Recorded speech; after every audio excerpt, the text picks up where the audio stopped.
चलिए, अर्थशास्त्र का बेसिक्स हमको स्टार्ट करना है।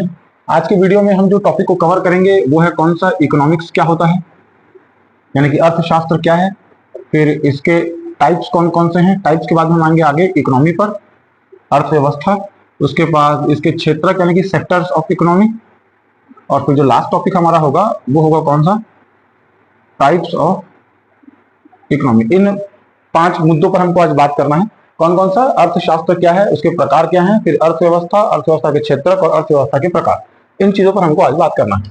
ठीक, चलिए स्टार्ट करते हैं।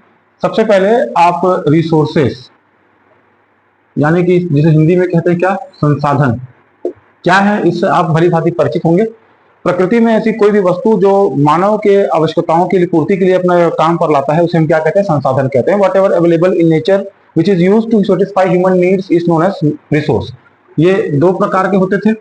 कौन कौन सा, एक होता था रिन्यूएबल रिसोर्सेस यानी कि कौन से, नवीनीकरण संसाधन, और एक होता था कौन सा, नॉन रिन्यूएबल टाइप के रिसोर्सेस, इसको अनवीनीकृत संसाधन हम कहते थे।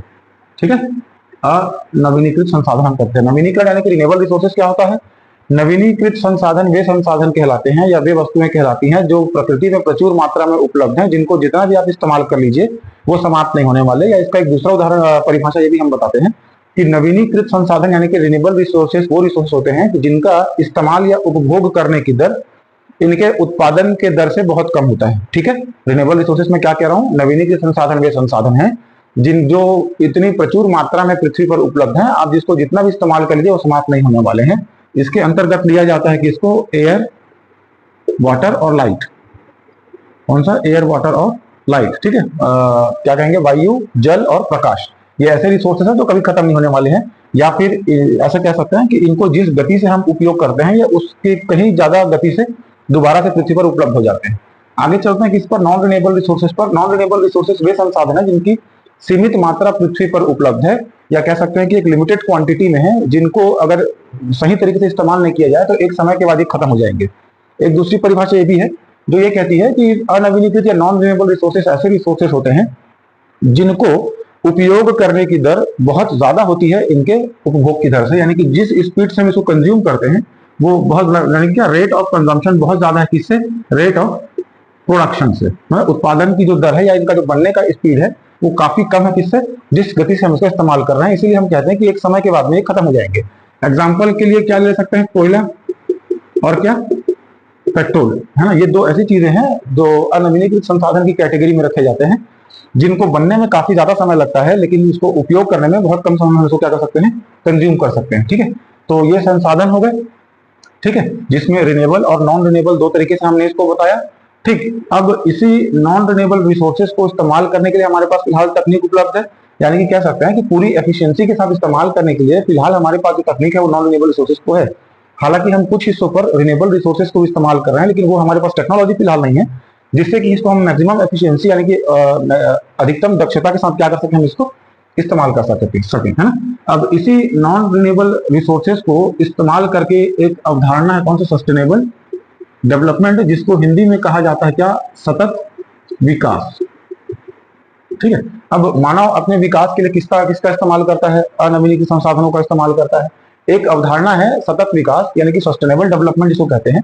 इसका मतलब ये है कि आप क्या कहना चाहिए इस पर, कि अनवीनीकृत संसाधनों का इस प्रकार उपयोग किया जाए कि आपके वर्तमान की आवश्यकताएं भी पूरी हो जाए और भविष्य के लिए भी क्या किया जा सके, इसको बचाया जा सके। मैं बता रहा हूं, सस्टेनेबल डेवलपमेंट या सतत विकास एक ऐसी अवधारणा है जो इस हिस्से पर बात करती है कि आपके पास जो अनवीनीकृत संसाधन उपलब्ध हैं उसका इस प्रकार इस्तेमाल किया जाए कि आपके वर्तमान की आवश्यकता यानी कि आपकी जो प्रेजेंट नीड्स हैं वो भी सेटिस्फाई हो सकती हैं, और इसके साथ साथ उसको भविष्य के इस्तेमाल यानी कि आगे आने वाली पीढ़ियों के इस्तेमाल के लिए भी क्या किया जा सकता है, उसको बचाया जाता है। इसी को हम क्या कहते हैं, सस्टेनेबल डेवलपमेंट कहते हैं।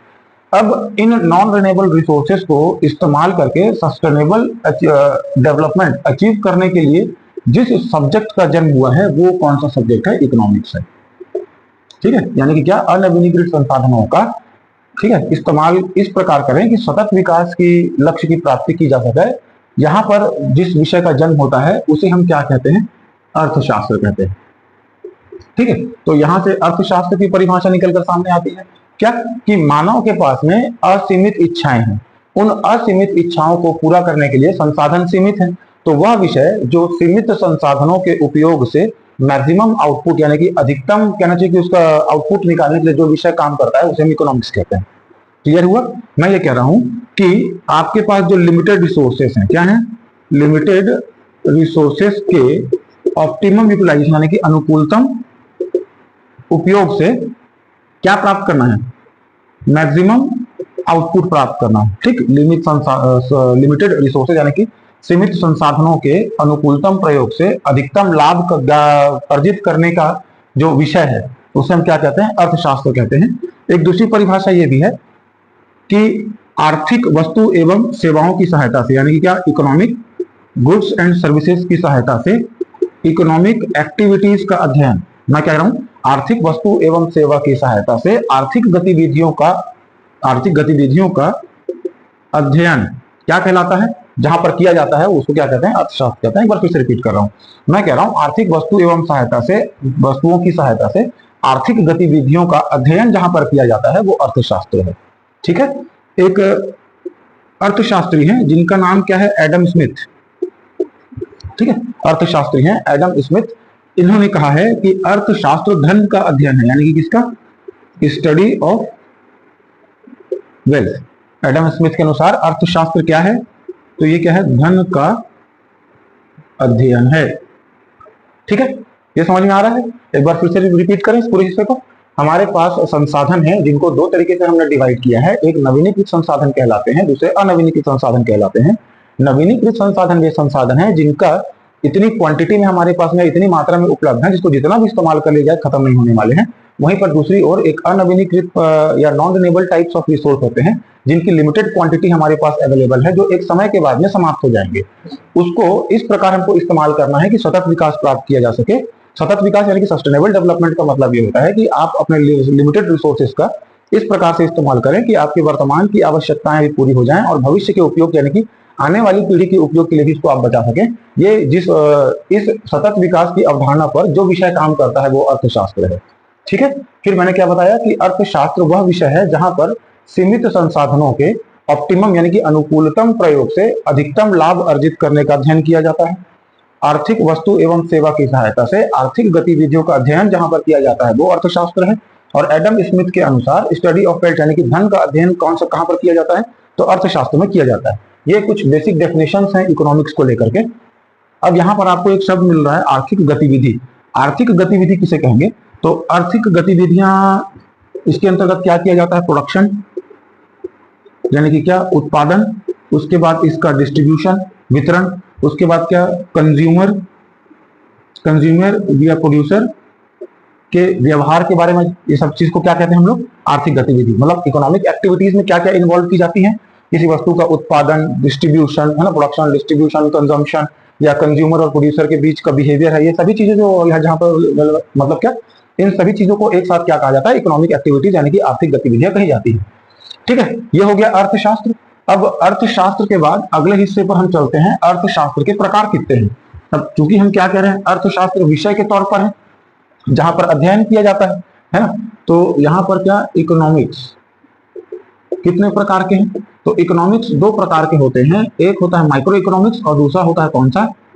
Macro economics. माइक्रो इकोनॉमिक्स को कहा जाता है व्यष्टि अर्थव्यवस्था। क्या कहा जाता है? व्यष्टि अर्थशास्त्र, सॉरी। और मैक्रो इकोनॉमिक्स को समष्टि अर्थशास्त्र। ठीक है, माइक्रो मैक्रो ये दो प्रकार। भाई अर्थशास्त्र में हम क्या कर रहे हैं? शास्त्र है, विषय है जहां पर अध्ययन किया जाता है, स्टडी किया जाता है। ठीक है ना, तो स्टडी दो तरीके से होंगे, एक माइक्रो लेवल पर, एक मैक्रो लेवल पर। ठीक, यानी कि क्या? व्यष्टि स्तर पर और समष्टि स्तर पर। नाम माइक्रो है यानी कि इसको क्या कहेंगे? सूक्ष्म अर्थव्यवस्था या सूक्ष्म अर्थशास्त्र, सॉरी अर्थव्यवस्था नहीं, अर्थशास्त्र। सूक्ष्म अर्थशास्त्र कहते हैं जहां पर क्या? स्मॉल वेरिएबल्स होते हैं, स्मॉल वेरिएबल्स होते हैं यानी कि छोटे छोटे घटकों पर बात की जाती है। जैसे कि प्रति व्यक्ति आय है ना, प्रोड्यूसर कंज्यूमर बिहेवियर के बारे में बात किया जाए। ठीक, उपभोक्ता और उत्पादक व्यवहार के बारे में बात की जाए, प्रति व्यक्ति आय की हम बात कर रहे हैं। ठीक है, मैं कह रहा हूं, फिर से रिपीट करता हूं। माइक्रो इकोनॉमिक्स या व्यष्टि अर्थशास्त्र उसे कहते हैं जो जहां पर क्या था? स्मॉल वेरिएबल्स यानी कि छोटे छोटे कारकों पर जहां पर बात की जाती है, जैसे कि प्रति व्यक्ति आय, प्रोड्यूसर कंज्यूमर बिहेवियर, उपभोक्ता और जिसका उत्पादक के व्यवहार का जहां पर अध्ययन किया जाता है। इसके अलावा जैसे हम लोन की बात कर दिए, लोन के बाद में आप बात करते हैं किसका? इन्वेस्टमेंट का। निवेश की बात कर रहे हैं, तो ये जहां पर भी छोटे छोटे अध्ययन किए जाएंगे। ठीक है, छोटे, जैसे कि मान चलो किसी व्यक्तिगत ऑर्गेनाइजेशन के बारे में, पर्सनल ऑर्गेनाइजेशन के बारे में, किसी व्यक्तिगत संस्था के बारे में आप अध्ययन कर रहे हैं, तो वहां पर कौन सा अर्थशास्त्र होगा? माइक्रो इकोनॉमिक्स होगा। ठीक है, बात समझ में आ रही है? उसके बाद वही मैक्रो यानी कि समष्टि अर्थशास्त्र कहां पर होगा? जहां पर क्या होंगे? वास्ट वेरिएबल्स होंगे। वास्ट वेरिएबल्स यानी कि व्यापक अध्ययन किया जाएगा। क्या किया जाएगा? व्यापक अध्ययन जहां पर किया जाएगा, बड़े पैमाने पर। जैसे मान लो किसी देश की जीडीपी के बारे में बात कर रहे हैं, बेरोजगारी यानी कि अनएम्प्लॉयमेंट के बारे में बात कर रहे हैं, गरीबी यानी कि पॉवर्टी की बात की जाए, है ना। उसके बाद क्या? फिस्कल पॉलिसी, मॉनेटरी पॉलिसी, ठीक है, राजकोषीय नीति, राजकोषीय घाटा, इन सब चीजों पर जहां पर बात की जाती है वहां पर कौन सा होता है? मैक्रो वेरिएबल्स, यानी कि क्या? मैक्रो इकोनॉमिक्स होता है। फिर से रिपीट कर रहा हूं, अर्थशास्त्र दो प्रकार से होते हैं अध्ययन के आधार पर, क्योंकि अर्थशास्त्र में क्या किया जाता है? अध्ययन किया जाता है। तो micro economics, macro economics. Micro economics यानी कि व्यष्टि अर्थशास्त्र, जहां पर इसको सूक्ष्म अर्थशास्त्र भी कहते हैं, छोटे कारकों पर बात की जाती है, जैसे कि प्रति व्यक्ति आय, उत्पादक कंज्यूमर बिहेवियर, लोन, इन्वेस्टमेंट, या किसी निजी संस्था के बारे में बात की जाती है, तब वहां पर क्या होता है? माइक्रो इकोनॉमिक्स होता है। वहीं पर मैक्रो यानी कि समष्टि अर्थशास्त्र की बात करें तो जहां पर व्यापक अध्ययन किया जाता है, बड़े पैमाने पर अध्ययन किए जाते हैं, जैसे किसी देश की जीडीपी, बेरोजगारी, है ना, उसके बाद क्या? गरीबी, फिस्कल पॉलिसी, मॉनेटरी पॉलिसी। समझ पा रहे हैं? इसके अलावा आप यहाँ पर और लिख सकते हैं क्या? राष्ट्रीय आय की जहां पर बात की जाए, ठीक है, ये निजी व्यक्तिगत तौर पर अध्ययन, और यहाँ पर पूरे देश का अध्ययन जहां पर किया था। तो इस तरीके से क्या माइक्रो और मैक्रो को हम डिवाइड कर सकते हैं। ठीक है, तो ये क्या हो गए? अर्थशास्त्र के प्रकार हो गए। अब इसके बाद अर्थशास्त्र के परिभाषा और प्रकार के बाद आगे हमको जिस हिस्से पर डिस्कस करना है वो कौन सा हो जाएगा? अर्थव्यवस्था क्या है, या फिर ये कह सकते हैं कि अर्थशास्त्र और अर्थव्यवस्था में क्या संबंध है। लेकिन वहां अर्थव्यवस्था में जाने से पहले हम इसकी एक और चीज पर हम बात कर लेते हैं। किस पर?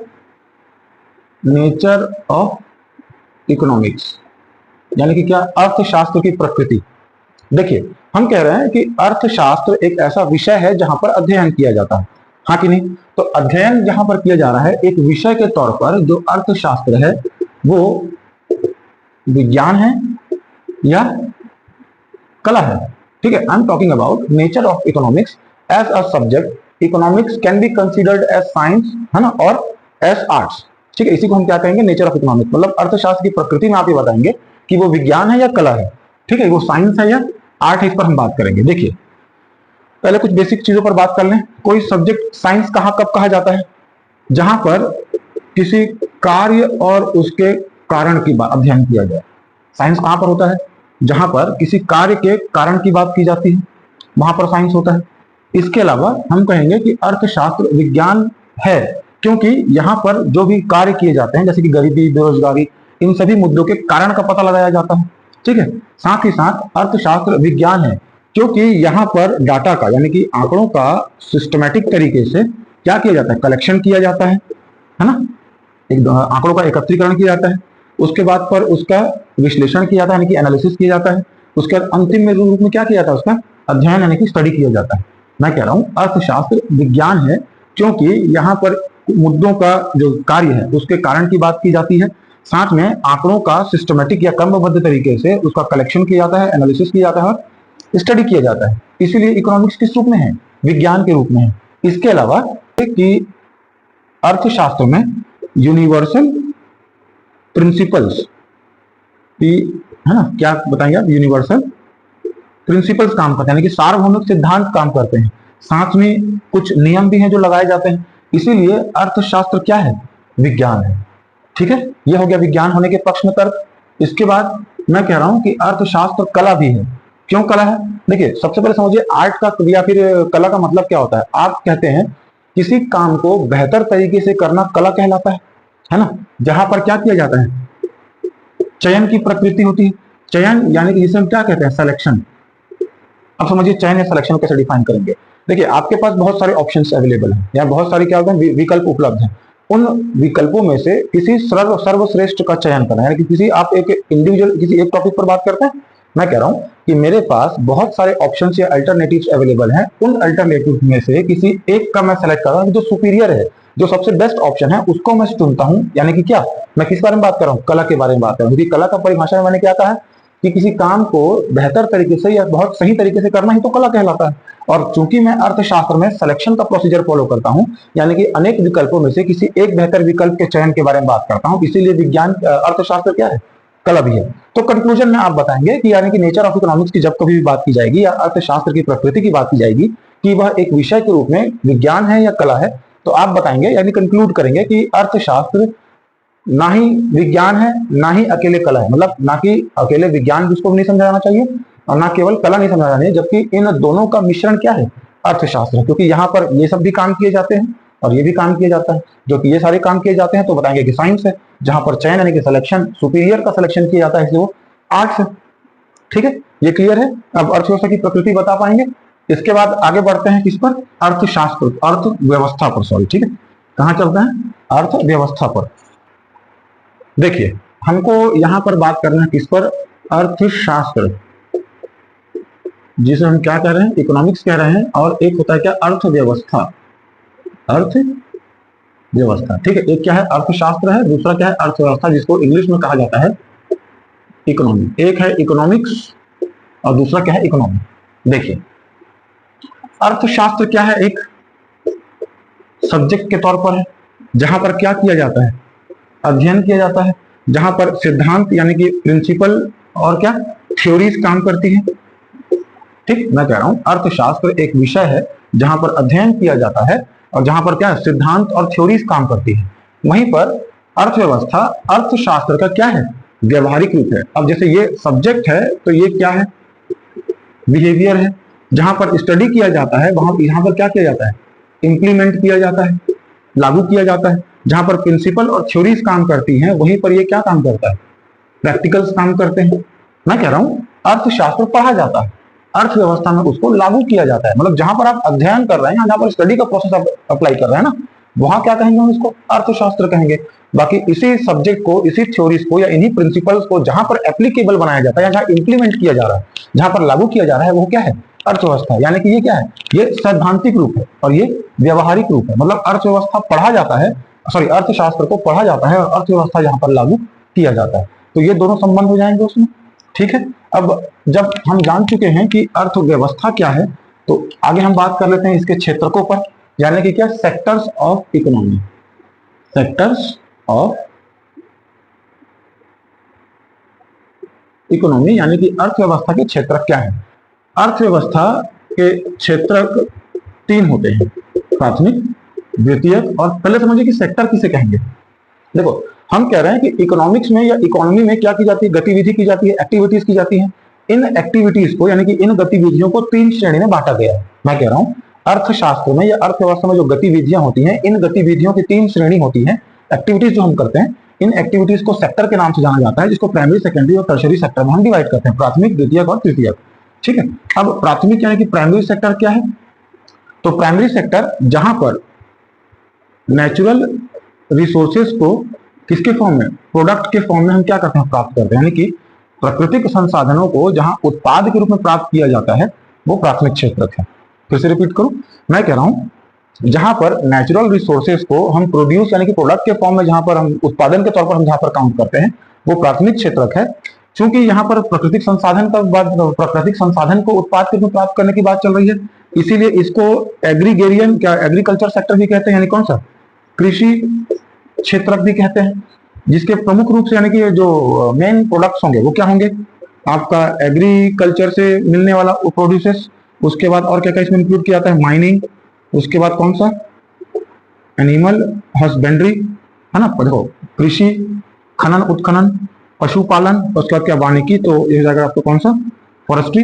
ये सभी वो क्षेत्र हैं जहां पर इनका जो उत्पाद है, यानी कि बिना किसी मानव हस्तक्षेप के, मतलब या फिर कह सकते हैं नगण्य मानव हस्तक्षेप के, ठीक है, मिनिमम ह्यूमन इंटरफेरेंस से जहां पर आपको नेचुरल रिसोर्सेज से प्रोड्यूसर्स मिलते हैं, वो कौन सा सेक्टर हो जाता है, प्राथमिक क्षेत्र कहलाता है। प्राथमिक क्षेत्र अर्थशास्त्र में गतिविधियों का वह क्षेत्र है जहां पर प्राकृतिक संसाधन को सीधे उत्पाद के तौर पर लिया जाता है। इसे कृषि क्षेत्र भी कहते हैं। इसके अंतर्गत कृषि, खनन उत्खनन, पशुपालन और क्या, वानिकी आदि गतिविधियों को क्या किया जाता है, शामिल किया जाता है। क्लियर है, फिर से एक बार रिपीट कर रहा हूं, प्राइमरी सेक्टर वो सेक्टर है जहां पर नेचुरल रिसोर्सेज को हम प्रोड्यूसर्स के फॉर्म में प्राप्त करते हैं या ऑब्टेन करते हैं। इसे एग्रीकल्चर सेक्टर भी कहा जाता है। इसके अंतर्गत एग्रीकल्चर, माइनिंग, एनिमल हस्बेंड्री और फॉरेस्ट्री को रखा गया है। क्लियर है? ये कौन से क्षेत्र हो गए? प्राइमरी सेक्टर यानी कि क्या, प्राथमिक क्षेत्र हो गया। अब सेकेंडरी सेक्टर में आते हैं। सेकेंडरी सेक्टर में जहां पर प्राइमरी सेक्टर से प्राप्त उत्पाद को, यानी कि क्या, तो प्राइमरी सेक्टर से हमको जो प्रोड्यूसेस मिलते हैं उनको जो सेकेंडरी सेक्टर है वो किस फॉर्म में, रॉ मटेरियल्स के फॉर्म में यूज करता है। इन रॉ मटेरियल्स को हम प्रोसेस करके किसमें बदलते हैं, फिनिश्ड गुड्स में बदलते हैं। द्वितीयक क्षेत्रक वह क्षेत्रक है जहां पर प्राथमिक क्षेत्रक से प्राप्त उत्पादों को कच्चा माल के तौर पर इस्तेमाल किया जाता है। इस कच्चे माल को विशेष प्रक्रिया का पालन करके जहां पर अंतिम उत्पाद यानी कि क्या, सीधे उपभोग के लायक वस्तुएं जहां बनाई जाती हैं उसे हम कहते हैं सेकेंडरी सेक्टर। मतलब यहाँ पर हमको जो प्रोडक्ट है ना, जो उत्पाद है वो हमको क्या प्राप्त होता है, सीधे कंज्यूमेबल गुड्स प्राप्त होती है, यानी कि सीधे कंज्यूमेबल यानी क्या, उपभोग की वस्तुएं जहां से प्राप्त होती है। ठीक है, उसे हम कौन सा सेक्टर कहते हैं, सेकेंडरी या द्वितीयक क्षेत्र कहते हैं। इसमें प्रमुख रूप से जो लाया जाता है वो होता है आपका इंडस्ट्री, यानी कि कौन सा, उद्योग। फिर इसको दो तरीके से डिवाइड किया गया है, एक होता है निर्माण और एक होता है विनिर्माण। विनिर्माण यानी कि कौन सा, मैन्युफैक्चरिंग, और ये निर्माण यानी कौन सा, कंस्ट्रक्शन। ठीक है, दोनों में फर्क है। देखो मैं कह रहा हूं सेकेंडरी सेक्टर वो सेक्टर है जो प्राइमरी सेक्टर से मिलने वाले, यानी कि प्राथमिक क्षेत्र से मिलने वाले उत्पाद को कच्चे माल के तौर पर इस्तेमाल करता है। इस कच्चे माल को विशेष प्रक्रिया यानी कि प्रोसेस करके हम फिनिश्ड गुड्स या सीधे कंज्यूमेबल गुड्स के तौर पर हम प्राप्त करते हैं। सेकेंडरी सेक्टर को इंडस्ट्री सेक्टर यानी कि उद्योग क्षेत्र भी क्यों कहा जाता है। उद्योग क्षेत्र के अंतर्गत दो आएंगे, एक आपका निर्माण और दूसरा कौन सा, विनिर्माण। तो ये आपका सेकेंडरी सेक्टर हो गया। प्राइमरी सेक्टर क्या था, एग्रीकल्चरल सेक्टर था। सेकेंडरी सेक्टर कौन सा कहलाएगा, उद्योग क्षेत्र कहलाएगा। अब आगे चलते हैं किस पर, टर्शरी यानी कि तृतीयक क्षेत्र पर। प्राथमिक और द्वितीयक में हम देखते हैं कि इन दोनों में कोई फिजिकल गुड्स का क्या किया जाता है, प्रोडक्शन किया जाता है, यानी कि किसी भौतिक वस्तु का उत्पादन किया जाता है। जहां पर सीधे प्रकृति से मिल रहा है तो प्राथमिक, जहां पर प्राथमिक के उत्पाद को उपभोग की वस्तुओं में बदला जा रहा है वो द्वितीयक यानी कि उद्योग क्षेत्र। तृतीयक क्षेत्र में किसी प्रकार से किसी भौतिक वस्तु का निर्माण नहीं किया जाता है। यहाँ पर प्रमुख रूप से सेवाएं या कहना चाहिए इसको सर्विसेज का उत्पादन किया जाता है। मतलब क्या, प्राथमिक और द्वितीयक को जो सेवाएं प्रदान करते हैं वो तृतीयक क्षेत्र होते हैं। इसके अंतर्गत आपका हो जाएगा क्या, बैंकिंग, उसके बाद आपका ट्रांसपोर्ट, फिर आ जाएगा आपका हॉस्पिटल्स, फिर स्कूल्स। ठीक है, उसके बाद क्या क्या बताया मैंने, बैंकिंग, ट्रांसपोर्ट, हॉस्पिटल, स्कूल। वास्तव में ये क्या है, ये सब सेवाएं उपलब्ध कराते हैं। इन जगहों पर किसी भी प्रकार से किसी भौतिक वस्तु का उत्पादन नहीं किया जाता है। ये क्या करते हैं, प्राथमिक और द्वितीयक क्षेत्र को जो सेवाएं प्रदान करते हैं उन्हें हम तृतीयक क्षेत्र यानी कि सेवा क्षेत्र कहते हैं, जिसके अंतर्गत प्रमुख रूप से बैंकिंग, ट्रांसपोर्ट, हॉस्पिटल, स्कूल आते हैं। हम देख पा रहे हैं इन जगह पर किसी भी प्रकार का किसी भी भौतिक वस्तु का उत्पादन नहीं किया जाता। यहाँ पर क्या उपलब्ध कराई जाती है, तो सेवाएं उपलब्ध कराई जाती हैं। ठीक है, तो पहला सेक्टर कौन सा था, प्राथमिक कृषि क्षेत्र, इसको प्राथमिक क्षेत्र। दूसरा इंडस्ट्री या उद्योग, जिसको द्वितीयक क्षेत्र। और तीसरा सेवा या सर्विस सेक्टर, जिसको तृतीयक क्षेत्र के तौर पर हम जानते हैं, जिसे प्रमुख रूप से बैंकिंग, ट्रांसपोर्ट, हॉस्पिटल, बैंकिंग, इसको क्या कहेंगे, यातायात। ठीक है, हॉस्पिटल, उसके बाद ठीक है, ये इतने काफी है मेरे साथ, इतने एग्जाम्पल इसमें।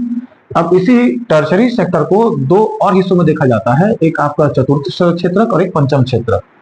ठीक है, मैं कह रहा हूं मेन पार्टीशन तो ये तीन ही है, प्राथमिक, द्वितीयक और तृतीयक। तृतीयक में सेवाओं को दो और अलग अलग हिस्सों में बांटा गया है।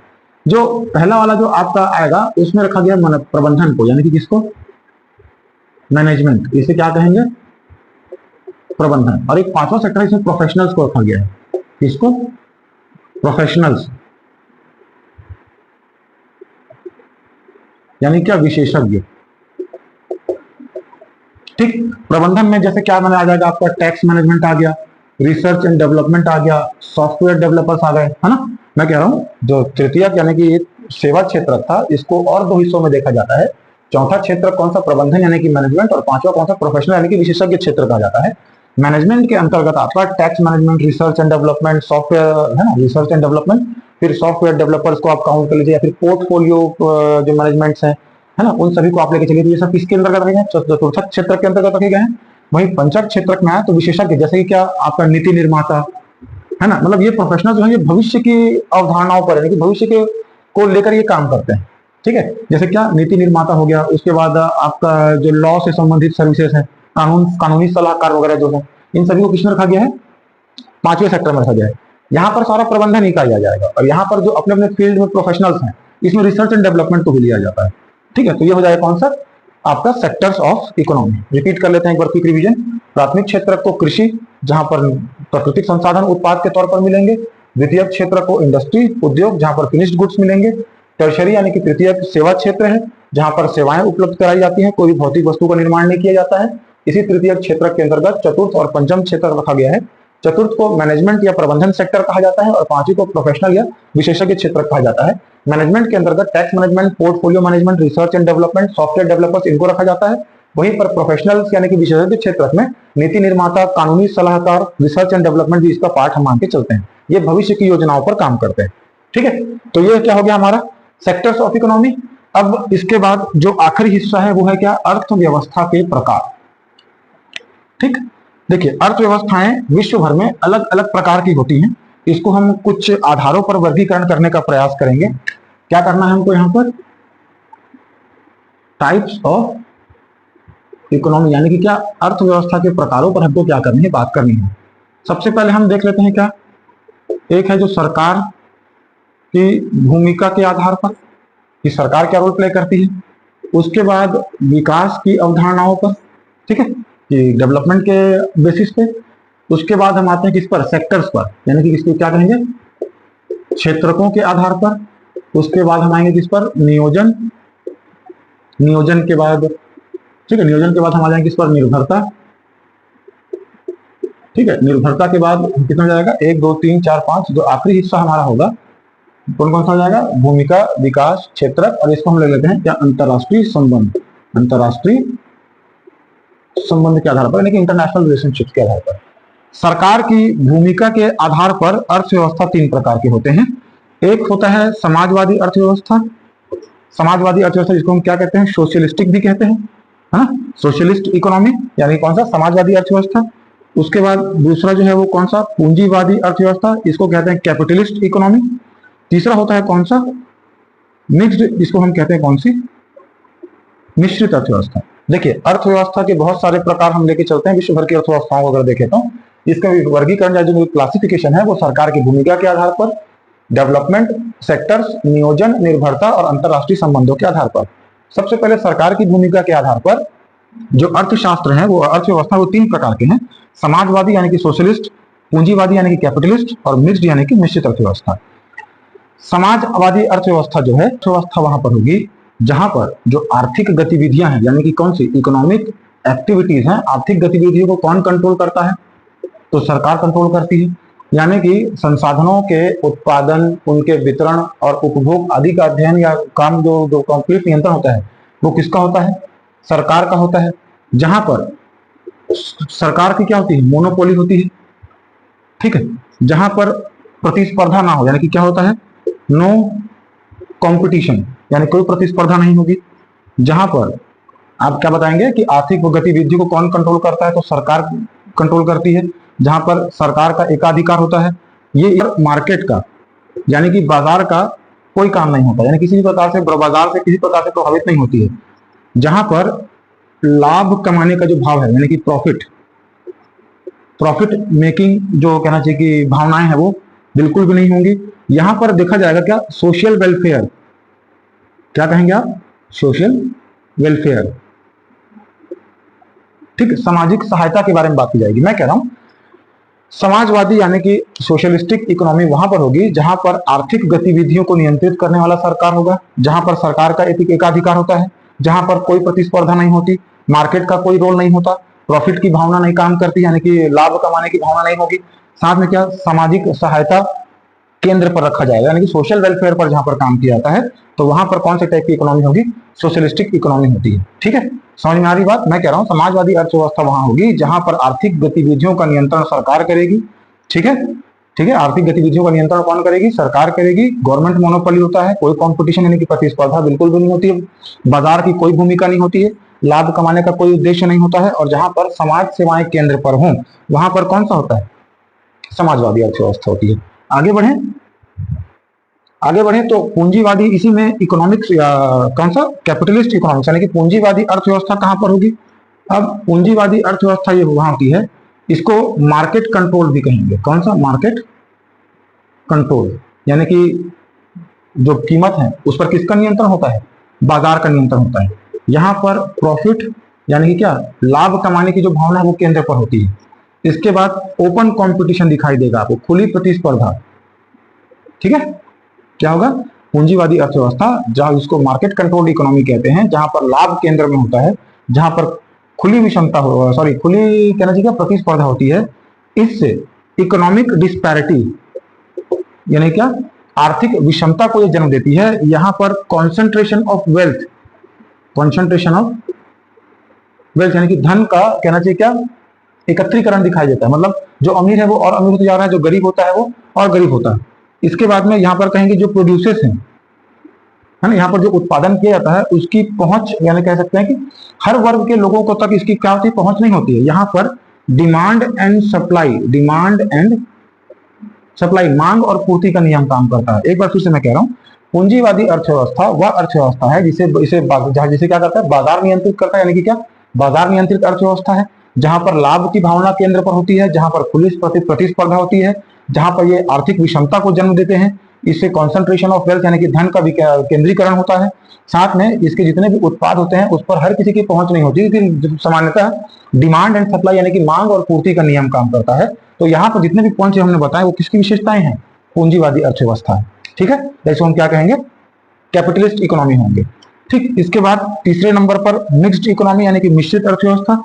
अब जहां पर सोशलिस्टिक इकोनॉमी दिखे, जहां पर पूंजीवादी इकोनॉमी दिखे, तो इन दोनों के पॉजिटिव्स को यानी कि धनात्मक चीजों को जहां पर लिया जाता है वो कौन सा हो जाएगा आपका?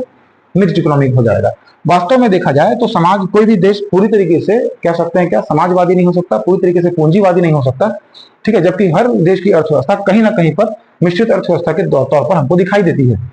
जैसे इसको इस तरीके से समझ सकते हैं, मान लो कि हमने ये क्राइटेरिया सेट किया, एक तरफ हम रख रहे हैं किसको, सोशलिस्टिक को रख रहे हैं यानी कि समाजवादी अर्थव्यवस्था को रख रहे हैं, एक तरफ हम कैपिटलिस्ट को रख रहे हैं, और बीच में हम क्या कहेंगे, मिक्स्ड है। हम कह रहे हैं कि कोई भी देश पूरी तरीके से समाज पर निर्भर नहीं हो सकता, यानी कि समाज कल्याण के बारे में काम नहीं कर सकता, और कोई भी देश पूरी तरीके से क्या नहीं हो सकता, कैपिटलिस्ट भी नहीं हो सकता।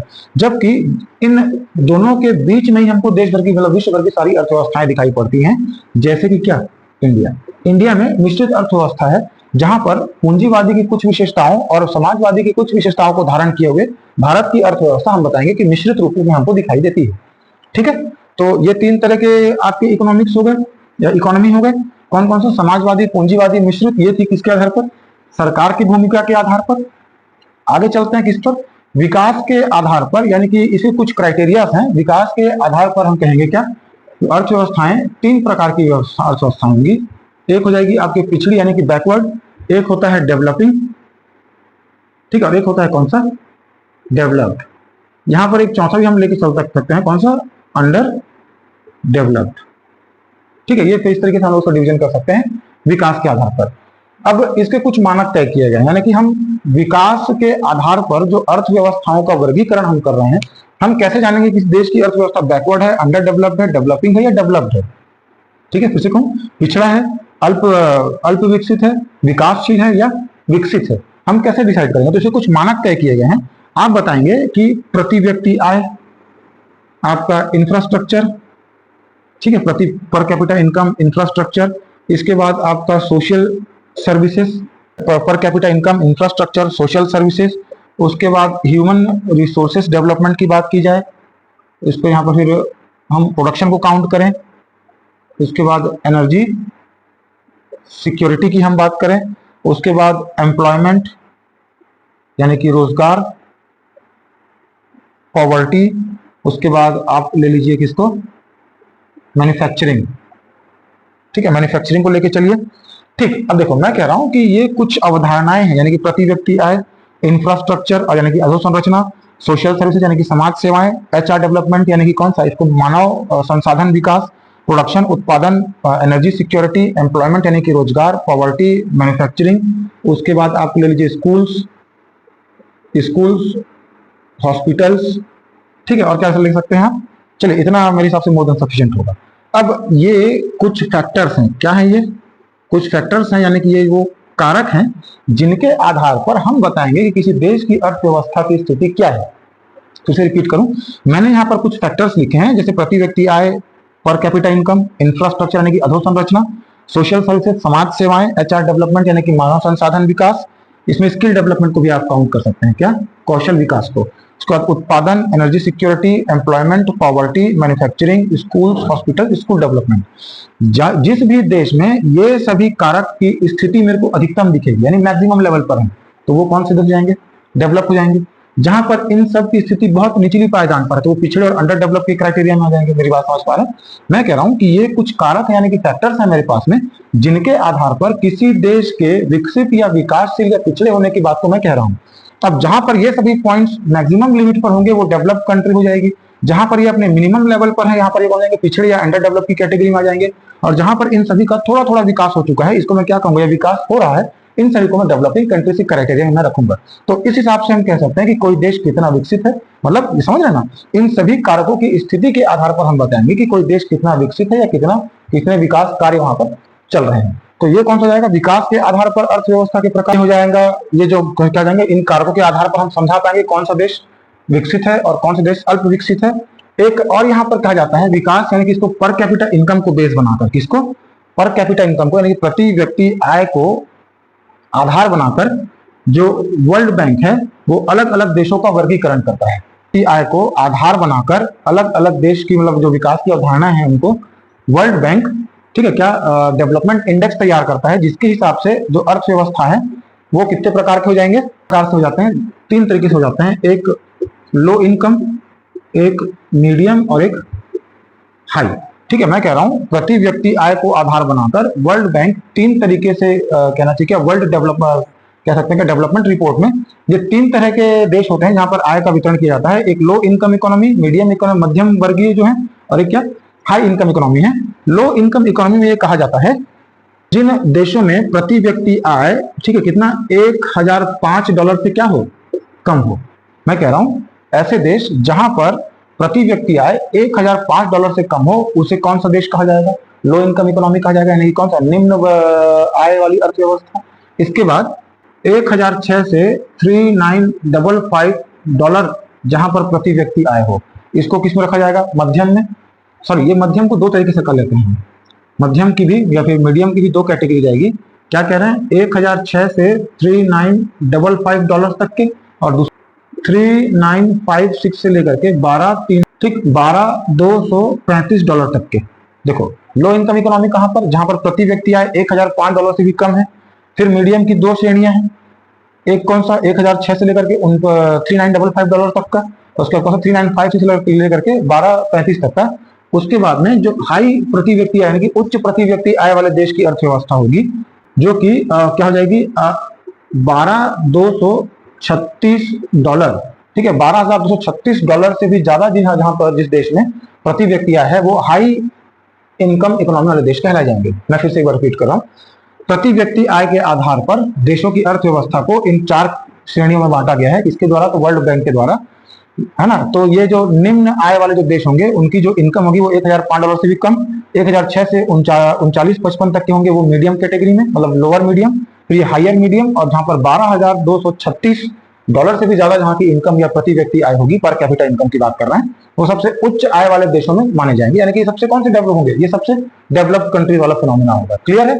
अब ये हो गया किस पर, विकास की अवधारणाओं पर। आगे बढ़े तो सेक्टर्स के आधार पर हमने भी सेक्टर्स पढ़े थे 3 ठो, कौन सा,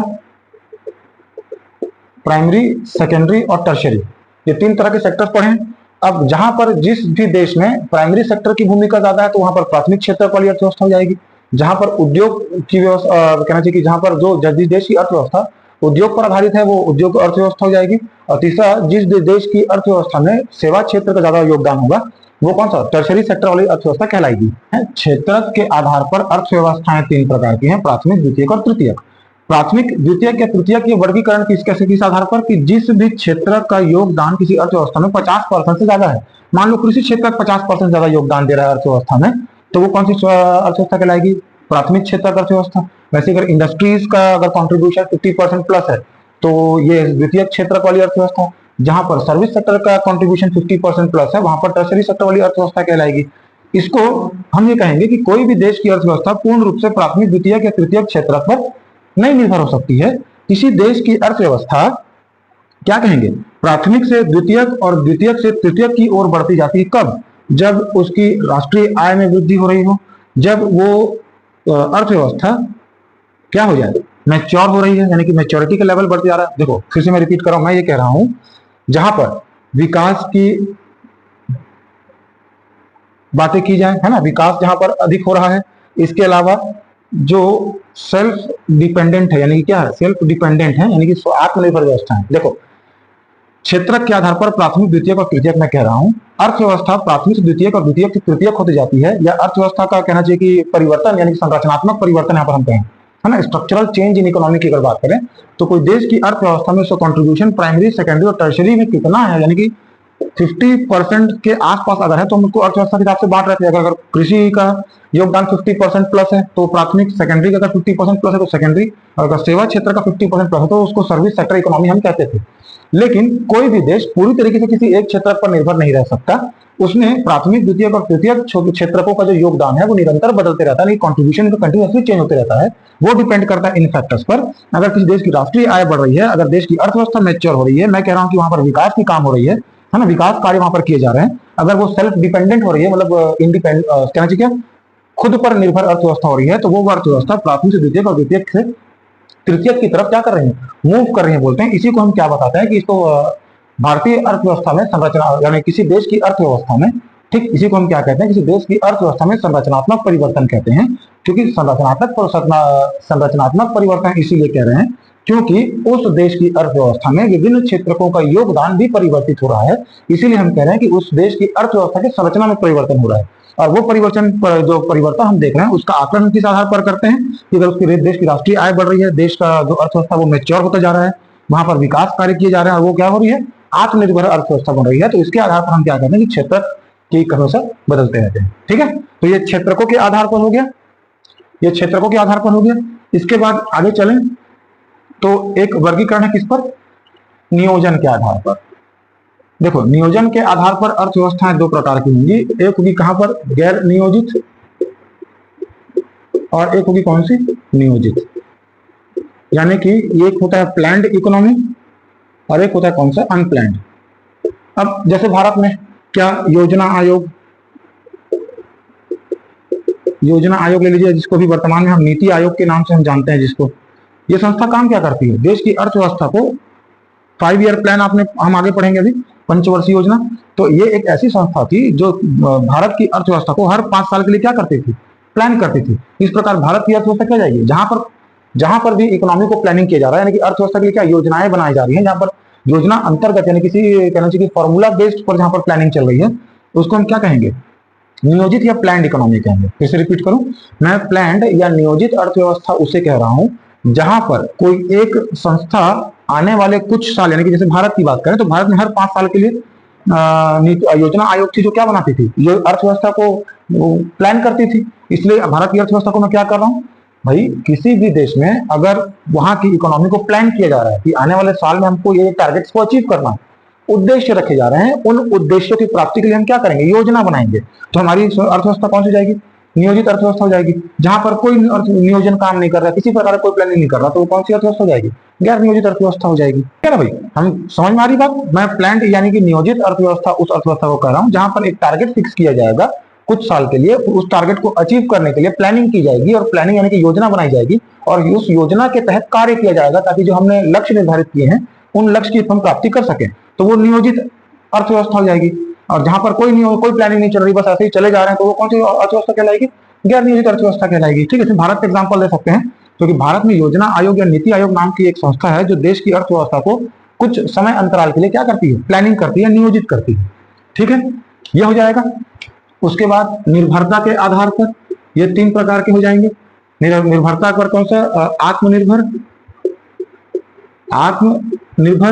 या एक हो जाएगा कौन सा, आश्रित, और एक कौन सा हो जाएगा, परस्पर निर्भर। आत्मनिर्भर यानी कि इंडिपेंडेंट सेल्फ रिलायंस इकोनॉमी, आश्रित यानी किसी के ऊपर बेस्ड है, ठीक है, किसी के ऊपर डिपेंडेंट है, ये कह रहा हूं सेल्फ रिलायंस यानी क्या, आत्मनिर्भर, इंडिपेंडेंट, डिपेंडेंट, और ये आपका परस्पर निर्भर। आत्मनिर्भर अर्थव्यवस्था कौन सी अर्थव्यवस्था होगी, जहां पर प्राइमरी, सेकेंडरी और टर्शियरी सेक्टर तीनों वेल डेवलप्ड हैं, अपना सामान खुद बनाते हैं, किसी दूसरे देश पर ना इनका कोई इंपोर्ट है ना कोई इनका एक्सपोर्ट है, यानी कि ना कोई आयात करने की जरूरत है ना कुछ निर्यात करने की जरूरत है। देश में सारे चीजों का उत्पादन किया जा रहा है, चाहे वो प्राथमिक क्षेत्र से हो, द्वितीय क्षेत्र से हो, तृतीय क्षेत्र से, यानी कि अर्थव्यवस्था के किसी भी कारकों के लिए ये किसी दूसरे देश पर निर्भर नहीं है। ठीक है, वो कौन सी देश की अर्थव्यवस्था कहलाएंगी, तो वो आत्मनिर्भर अवस्था कहलाएंगी। इस पर आप बताएंगे कि इनको इंपोर्ट और एक्सपोर्ट की कोई आवश्यकता नहीं है, इनके प्राइमरी सेकेंडरी और टर्शियरी सेक्टर्स क्या है, वेल डेवलप्ड हैं। वहीं पर आश्रित अर्थव्यवस्था यानी कि जो डिपेंडेंट इकोनॉमी है, इंडिपेंडेंट समझ में आ गया ना। डिपेंडेंट इकोनॉमी वो इकोनॉमी होगी जहां पर कोई देश अपनी आवश्यकताओं के लिए किसी दूसरे देश पर निर्भर है। ठीक है, यानी कि क्या है, वहां पर इंपोर्ट और एक्सपोर्ट चल रहा है। ठीक है, चीजों के लिए क्या है, दूसरे देश पर निर्भर है, तो आश्रित हो गया। परस्पर निर्भर का मतलब क्या, कभी जरूरत पर मतलब कुछ चीज का उत्पादन ये अपने देश में करते हैं। ठीक है, मतलब मैं कह रहा हूँ प्राथमिक द्वितीय तृतीय क्षेत्रकों में से कुछ का उत्पादन ये अपने ऊपर अपने ही देश में करते हैं और कुछ चीजों के लिए दूसरे देश पर निर्भर है। मेरी बात समझ में आ रही है। आत्मनिर्भर मतलब क्या, ये सारे सामान खुद बनाते हैं, किसी कोई जरूरत नहीं इनको, है ना। चाहे कोई वस्तु चाहिए, चाहे कोई सेवा चाहिए, ये इनके देश में सब चीज होता है, इनको आयात निर्यात की कोई आवश्यकता नहीं है। आश्रित वो देश है जो किसी दूसरे देश पर निर्भर है। प्राथमिक द्वितीय और तृतीय क्षेत्र की स्थिति बहुत खराब है, यहाँ पर इंपोर्ट और एक्सपोर्ट क्या है, बहुत ज्यादा है, आयात निर्यात बहुत ज्यादा हो रहा है, वो आश्रित देश जाएंगे। परस्पर निर्भर, जिनको जहां पर प्राइमरी सेकेंडरी और टर्शरी सेक्टर्स भी डेवलप्ड है और जहां पर कुछ चीजों का इंपोर्ट या एक्सपोर्ट भी किया जाता है, जैसे भारत में मान के चलिए, या विश्व में किसी भी अर्थव्यवस्था को आप लेके चलिए, कोई भी व्यवस्था अर्थव्यवस्था पूरी तरीके से निर्भर नहीं हो सकती, पूरी तरीके से आश्रित नहीं हो सकती, जबकि क्या हो सकती है, परस्पर निर्भर हो सकती है। यानी कि हम कहेंगे कि हर देश में या कोई भी देश पूरे तरीके से आत्मनिर्भर नहीं हो सकता, क्योंकि कुछ संसाधन ऐसे भी हैं जो उनको बाहर से मंगवाने पड़ते हैं। ठीक है, तो आज के समय में या प्रेजेंट सिनेरियो में जो सभी देश हैं वो कौन से देश है, परस्पर निर्भर देश माने जाएंगे। ठीक है, परस्पर निर्भर यानी कि mutually dependent, mutually dependent economy के तौर पर माने जाएंगे। ठीक है, ये बात समझ में आई। आखिरी आते हैं कौन सा, अंतर संबंध के आधार पर, यानी कि अंतरराष्ट्रीय संबंधों के आधार पर, ये आखिरी हिस्सा हो जाएगा हमारा। अंतरराष्ट्रीय संबंधों के आधार पर एक होता है कौन सा, खुली अर्थव्यवस्था, एक होती है कौन सी, बंद अर्थव्यवस्था। इसको कहते हैं ओपन इकोनॉमी, इसे कहते हैं क्लोज्ड इकोनॉमी। ओपन इकोनॉमी वो है जहां पर इंटरनेशनल इंपोर्ट एंड एक्सपोर्ट चल रहा है, जहां पर अंतरराष्ट्रीय व्यापार किया जाता है। मेरी बात समझ में आ रही है। खुली अर्थव्यवस्थाएं वो अर्थव्यवस्थाएं होंगी जहां पर आयात निर्यात, अंतरराष्ट्रीय व्यापार, संधि समझौता, निवेश आदि किया जाता है, यानी कि इन्वेस्टमेंट वगैरह हो रहा है, जहां पर अपॉर्चुनिटीज हैं। इन सबको हम कौन सा अर्थव्यवस्था मानेंगे, यानी कि ओपन इकोनॉमी कहेंगे, खुली अर्थव्यवस्था। बंद इकोनॉमी यानी क्लोज्ड इकोनॉमी वो इकोनॉमी होगी जहां पर किसी भी प्रकार का इंपोर्ट या एक्सपोर्ट नहीं होता है, कोई इंटरनेशनल ट्रेड यानी कि अंतरराष्ट्रीय व्यापार नहीं हो रहा है। वो सभी कौन सी अर्थव्यवस्था कहलाएंगी, बंद अर्थव्यवस्था कहलाएंगी, जहां पर किसी भी क्या ना कहना चाहिए, विदेशी निवेश नहीं हो रहा है। ओपन अर्थव्यवस्था कौन सा, या ओपन या खुली इकोनॉमी कौन सी इकोनॉमी है, जहां पर अंतरराष्ट्रीय निवेश, इंटरनेशनल इन्वेस्टमेंट है, इंटरनेशनल कंपनीज आकर अपने ब्रांच वहां पर सेटअप करें, जहां पर आयात निर्यात का काम हो, जहां पर इंटरनेशनल ट्रेड हो रहा है, वो कौन सा ओपन इकोनॉमी। जहां पर ये सब कुछ नहीं हो रहा है वो क्लोज्ड इकोनॉमी। ठीक है ना, आप आएंगे। खुली अर्थव्यवस्था मतलब विदेशों से लेन देन कर रहे हैं, बंद अर्थव्यवस्था मतलब कोई लेन देन नहीं करेंगे। ठीक है, ठीक है ना। तो ये हो गया कौन सा, अर्थशास्त्र और अर्थव्यवस्था के प्रकार, जिसको हमने बड़े डिटेल में बात किया है। इसके बाद हम जिस अगले हिस्से पर बात करेंगे वो होगा हमारा कौन सा, राष्ट्रीय आय, नेशनल इनकम, जैसे जीडीपी जीएनपी ये सब जो है ना, ये सब हम इस पर बात करेंगे। ठीक।